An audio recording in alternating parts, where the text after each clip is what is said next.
Pública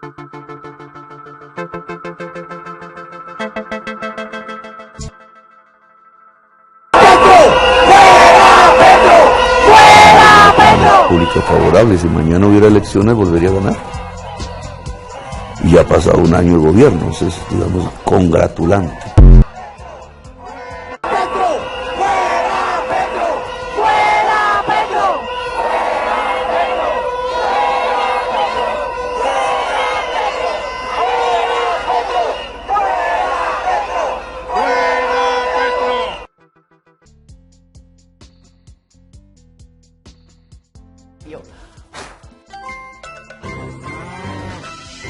Sí, el tiempo voló y el tortuoso gobierno potencia mundial de vida ya cumple su primer año en el poder. Mientras el gobierno y sus funcionarios van súper bien, el país va pésimo. Por eso hoy, en conmemoración, vamos a revisar cómo le fue al presidente Gustavo Petro. Todo empezó así. Le solicito a la Casa Militar traer la espada de Bolívar. El 7 de agosto de 2022, la posesión se retrasó mientras le cumplían el capricho al presidente. Y pues eso fue un presagio de lo que sería este primer año. Retrasos, incumplimientos, desaparecidas y muchas plantadas a periodistas, empresarios y a los colombianos que pues se quedaron con los crespos hechos. Pero sigo siendo el rey. Oh, Dios mío. Según el portal de La Silla Vacía, Petro ha llegado tarde o no ha aparecido a al menos 80 compromisos. Reserva del sumario. Los más notables. Llegó tarde a la cena que ofrecía Joe Biden, el presidente de Estados Unidos, en el marco de la Asamblea General de la ONU. Se perdió en París, Francia, por casi 48 horas. Y a San Andrés no llegó para la lectura del fallo de La Haya. Claro, es que como el presidente del cambio mandó a decir que no le gusta madrugar. En materia de resultados de gestión, el cambio brilla, pues, por su ausencia. Por ejemplo, en materia de seguridad, la política de la paz total ha sido un fracaso. El país se ha sorprendido por las gabelas en forma de la cuestionada figura de gestor de paz que este gobierno ha otorgado para sacar a los bandidos de la cárcel y arrodillar la Constitución y la ley al capricho de los criminales. Ha pactado el cese al fuego con el ELN, intenta conversar con el narco Iván Mordisco, las disidencias de las FARC, del ELN. De eso discutimos mucho en esta mesa y hay claridad de la gente del gobierno de lo que nosotros pensamos. De manera que por eso ni asomos de discusión de que vamos a dejar armas. De eso no se trata. Olvídense de eso, les dijimos. Si esa es la condición, no hay acuerdo, pero no fuera condición, ni siquiera lo plantearon, porque saben de nuestras posiciones políticas. Porque antes todos los gobiernos lo que querían era que el ELN se desmovilizara. Y esa nunca ha sido la postura del ELN. Buscar la paz, buscar una salida política a este conflicto no tiene nada que ver con desmovilización. Ese es nuestro pensamiento y como los otros lo que nos pedían era desmovilizarnos, pues sencillamente por ese camino ni hemos andado ni vamos a andar. La agenda legislativa brilló la incapacidad.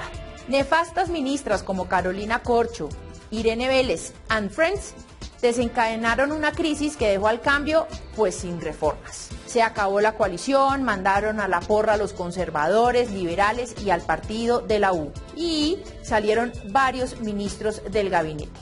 En un año hubo 11 bajas. Irene Vélez del Ministerio de Minas, Arturo Luna del Ministerio de Ciencia, Alejandro Gaviria del Ministerio de Educación, Alfonso Prada del Interior, Guillermo Reyes de Transporte, Cecilia López del Ministerio de Agricultura, Sandra Urrutia de las TIC, José Antonio Campo de Hacienda, Patricia Ariza de Cultura y María Isabel Urrutia de Deportes.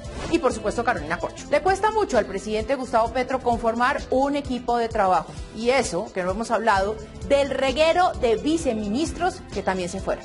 Otro capítulo importante en el primer aniversario del cambio es la viajadera del gobierno, de las giras internacionales. El cambio parece más una banda de rock que va de país en país. Gustavo Petro completó más de 22 destinos, en donde estuvo incluido Estados Unidos, Egipto, Francia, España, Portugal, México, Argentina, Brasil, Cuba y por supuesto su amada Venezuela, de donde no salió los primeros 6 meses. Y en este punto no podemos dejar de mencionar a otra que viajó de lo lindo, la vicepresidenta Francia Márquez, con su memorable paseo al Africa Safari Tour 2023.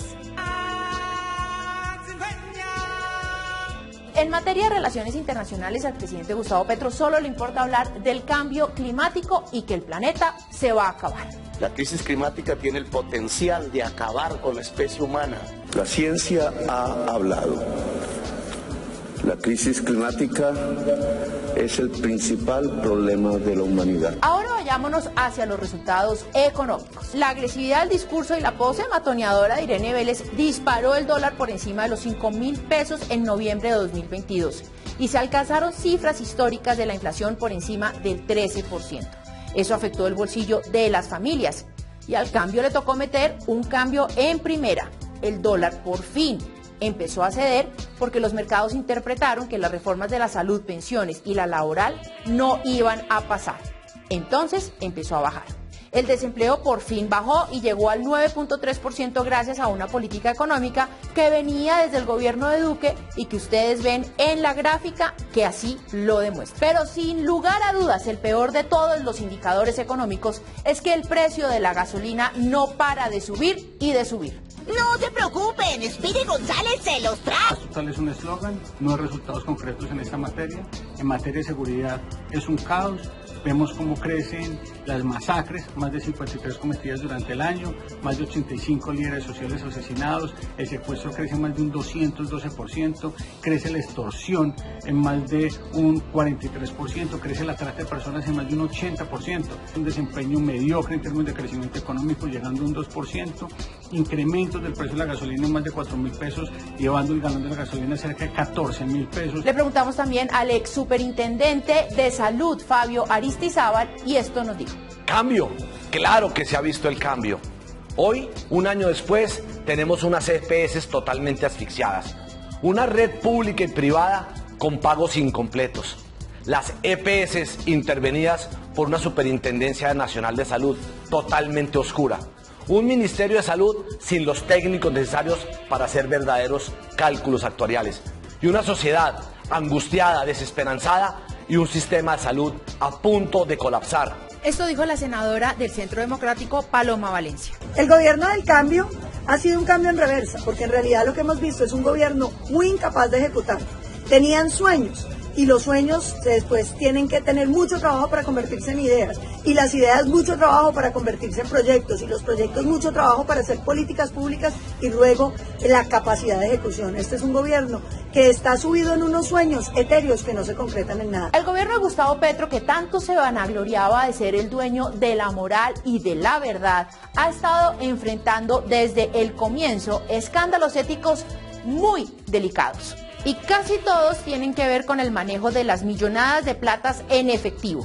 A Laura Sarabia le robaron de su casa al parecer un maletado de dinero y eso terminó con una empleada de servicio amarrada a un polígrafo y el suicidio de un coronel de la Casa Militar de la Presidencia de la República. El arquitecto del triunfo de Petro, el ex embajador en Venezuela, Armando Benedetti, terminó envuelto en las revelaciones de más de 15.000 millones de pesos que habrían entrado para financiar la campaña presidencial. Y la cereza del pastel, Nicolás Petro, el humilde hijo no criado de Gustavo Petro, que resultó imputado por la Fiscalía por los cargos de enriquecimiento ilícito y lavado de activos, por haber recibido dineros sucios que supuestamente iban para la campaña de su papá y que la justicia tiene ahora que aclarar. Este tortuoso primer año del cambio tuvo de todo excepto resultados. Bueno, la única que sí vivió sabroso fue la vicepresidenta Francia Márquez. Hace un año se posesionó Gustavo Petro y nos prometieron que todo iba a cambiar. Hasta pasearon la espada de Bolívar que se habían robado 40 años antes. ¿Qué tanto cambió este país? dinero de los mafiosos en la campaña, y no dicho por un gerente, sino por el propio hijo del presidente. Dios mío, 30 años atrás, Samper, Petro, no hombre, qué vergüenza. Y resulta que tenemos un gobierno que parece Jurassic Park, el gran tiranosaurio Rex, Armando Benedetti, o a esos camaleones como Roy Barreras, Renovación. Y Petro prometió un gobierno transparente, cero corrupción. ¿Se acuerdan de Laura Sarabia y la plática que se nos perdió? O los 15.000 millones de nuestro Moraz Benedetti, o los contraticos de la ministra y de muchos otros funcionarios con sus amigos, con sus novios, con sus novias. Ay, te rasca la nariz. Y la potencia de la vida, Iván Cepeda a la izquierda. 52 masacres en lo que va del año, 375 líderes sociales asesinados. Y además la paz total que le entregó los territorios a los narcos, a las disidencias de las FARC, al ELN, y ahora el plan Pistola de Iván Mordisco, que asesinó a una mujer que dio su vida por nosotros. Paz total. Necesitaríamos horas para hacer un balance real, porque estaba preparado para hacer oposición, no estaban listos para gobernar. Toda esa corrupción, todo ese desacierto, esas perdidas, habla de un gobierno que ya en un año ha fracasado, pero nos deja una gran lección, y es que aquí no nos puede pasar lo que pasó en Venezuela, que nos prometan el oro, el moro, y lo único que nos dejen es el robo. Muchas gracias por ver este video. Por favor no olvides compartir y darle like para apoyar el canal. Suscríbete para mantenerte al día con las noticias más importantes. Les ha hablado Elisa. Nos vemos en el siguiente video.